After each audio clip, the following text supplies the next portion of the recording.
peaceful, yet not entirely habitable in its current state. There are a lot of critters around, so I'm going to use the bait glyph for once. To get the most use out of it, you should first donate a ordinary droplet onto the spot that you're going to use. The bait glyph takes a lot of colour, and if the critters have to travel a long distance, then they will end up escaping before you have the chance to grab them. But in this scenario, they'll just latch onto that droplet as soon as it disappears.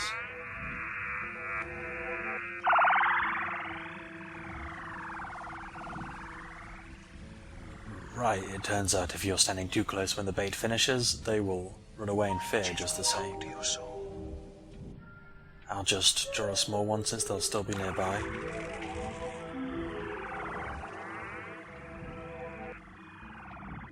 The droplet ran out before the bait did. One more time. I managed to scare them off as I was putting the bait up, and they won't be attracted to the bait if they're running away.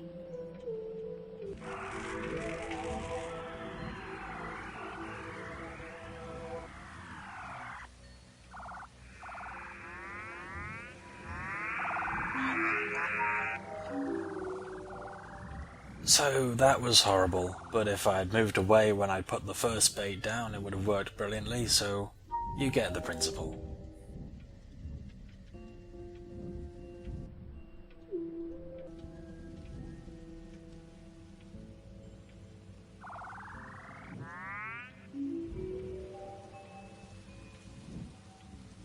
I've done quite a remarkable level of damage to my Nerva stocks, so I'm going to head out before I do any more. Seeing how not to do it can be the most effective way to learn a skill, so you are welcome. At some point I came across some considerable stocks of violet, which is fortunate, so I can keep doing what I'm doing and make my way back over to Ole's garden before the end of the cycle, or before someone else gets there. I'm in no state to fight, especially after spending half of my supplies trying to catch fireflies, but if I keep stacking this amber on, it will give me the metabolism I need to build myself back up to strength by the time I arrive on the other side of the map. A's in the way again, but I am probably going to slip past her, like before. It fits her personality quite well. In fact, she has an animalistic tendency towards seeking the survival of her species above herself. You have a lot of hearts. In truth, there's only one. Who's hiding your true heart, Wanderer? She sidesteps our attempts to feed her, all the while antagonizing us, directing ourselves towards the goals that need most immediate consideration, that is, acquiring our true heart. I don't think she knows who has it. If she did, I think she would tell us. Anything to push us ahead, even if it reflects badly on her. She's not afraid to be tactless or conniving when in search of a far more noble goal.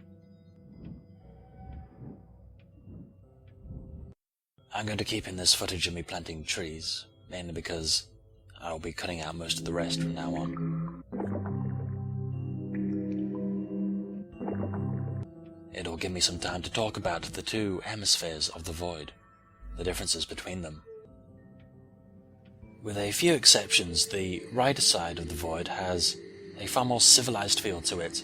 It has Ailey's blimp, Yma's tower, the bridge garden, the bastion mine, all man-made structures, whilst the left side seems to favour bases or means of creation, such as Una's smithy, the hump mine, the darkness garden, or the moorage, which implies a bird but actually mentions the place where they're stored. Slightly easier to grasp, that right side again has a far airier feel to it. The blimp, the tower, the bridge is high and open, as is the bastion, whereas the left side goes for places that are notoriously dark or wet, such as the smithy and the grotto of Utas for that, the moorage, obviously, and the hull with its relation to boats. Ari's garden is mostly covered up to water, and this leads up to the enclosed feeling of Yanni's twisting house compared to the open and straightforward plan of Ole's chamber. Sure, it may be questionable, but there is something there. Yet apparently it was completely coincidental. The aim was to spread the nice-looking chambers more evenly across the void to give the player more variation. So this mainly shows how easily such a creative landscape can invent its own patterns.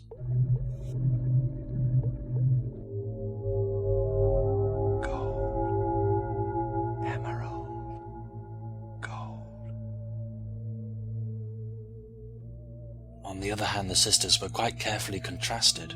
I've already mentioned Yanni and Ole, but other examples are the heat and lust of Ava against the cold and detachment of Uta, the straightforward calculation of Ailey against the wild frenzy of Una, and finally Yma's entrapment and desperate desire to give away information, as opposed to the open and relaxed surroundings of Ire, who then remained quite tight-lipped.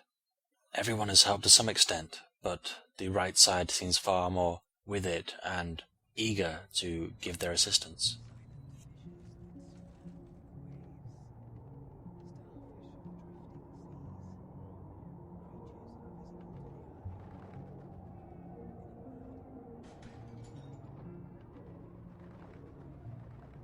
Who knows what limit awaits at the surface? Or are you not interested? And what's the limit about that one? Even higher. The chain of limits is endless. We're back, but why would we be sent here now? To see what we've been fighting towards? I've lost track of Godsend. I was told that she was intended to be a lost soul from the limit above this one, what human beings would call a heaven.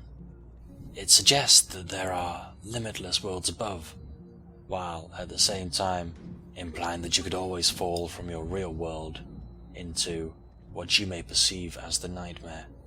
Relative to her, this real world is torment, hence she is crying. There is more to say, but we are being forced to fade out. The sisters are plotting against the sleeper, so we must begin a witch hunt. Because if there is a rotten one among them, they will all turn rotten. To kill one of our beloved sisters is a frightening prospect, but at least our heaven would continue to exist. So, we must proceed.